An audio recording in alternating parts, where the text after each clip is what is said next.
충무공 이순신과 조선 수군사를 연구하는 귀중한 연구 자료가 대한민국 학술원이 발표한 우수학술도서에 선정됐습니다.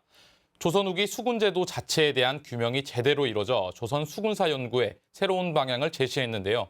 자세한 이야기 나눠봅니다. 해군사관학교 송기중 해양연구소 연구위원 나오셨습니다. 네, 위원님 안녕하십니까? 예, 안녕하십니까? 네. 또 조선 후기 수군 연구라는 책을 쓰셨어요. 네. 또 조선 수군 하면은 또 외세로부터 나라를 지킨 강한 인식이 있는데 또 이들의 방위 태세가 어땠는지 또 궁금합니다. 네. 조선 정부는 해안 지역에 진을 설치하고 이곳에 군선과 병력을 배치하는 방식으로 방위 태세를 구축했습니다. 그러므로 저는 이 수군 방위 태세가 국가가 수군진에 군선과 병력을 배치하면 이들이 이제 수군진을 중심으로 군사 활동을 하는 것이라고 보았습니다. 그러므로 진, 군선, 병력 동원 체제, 훈련은 수군 방위 태세를 구성하는 기본적인 요소입니다. 이 네 가지의 변화가 곧 수군 방위 태세의 변화라고 생각합니다.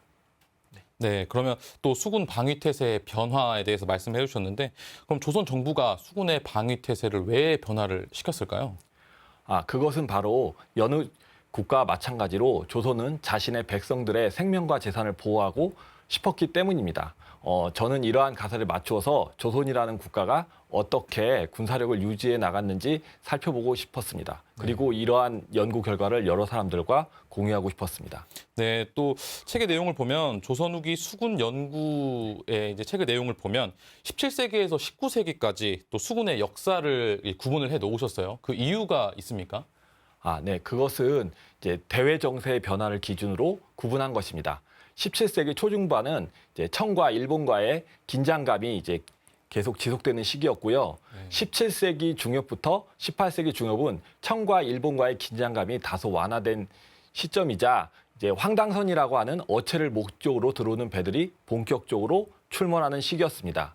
18세기 중엽부터 19세기 중엽은 황당선이 출몰하는 가운데 이항선이라고 하는 서양배가 본격적으로 들어온 시기인데요.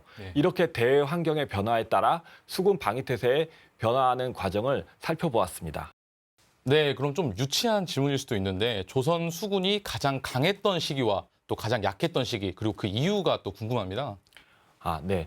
수군의 전투력은 사실상 여러 요인에 의해 영향을 받습니다. 그렇기 때문에 이를 객관적으로 판단하기는 쉽지 않습니다. 다만 17세기 초중엽이 조선 정부에서 대정세의 긴장감을 가지고 수군의 전력을 건설했던 시기라고 생각합니다.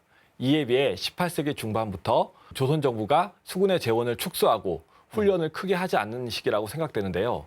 이런 점을 수군 전투력의 기준으로 삼을 수 있을 것 같습니다. 네, 알겠습니다. 그렇다면 또 책을 통해서 우리 독자들이 배우거나 꼭 기억했으면 하는 점이 있다면요? 네. 이른바 시파워, 그러니까 해양력이라고 하는 것은 국가의 존속을 위해 가장 중요했던 부분의 하나일 것입니다. 조선시대 이후로 이제 한국전쟁과 정묘호란, 병자호란을 제외하고 국가의 이기는 모두 해양 세력의 침입으로부터 비롯되었습니다. 지금도 일본과 중국은 막강한 해양력을 키우기에 노력하고 있는데요. 대한민국도 본격적으로 해양력을 키우기 위해 노력해야 하는 시기라고 생각합니다. 네, 또 이런 점들 때문인지 또 우수학술 도서로도 선정이 됐습니다. 네, 앞으로의 계획은 어떻게 되십니까? 네. 그리 훌륭하다고 생각되지 않는 제 책이 이렇게 선정되게 되어서 매우 기쁩니다. 앞으로도 조선수군과 충무공 이순신 연구에 혼신을 다하고 싶습니다. 네. 지금까지 해군사관학교 송기중 해양연구소 연구위원과 함께했습니다. 네, 위원님 오늘 말씀 감사합니다. 감사합니다.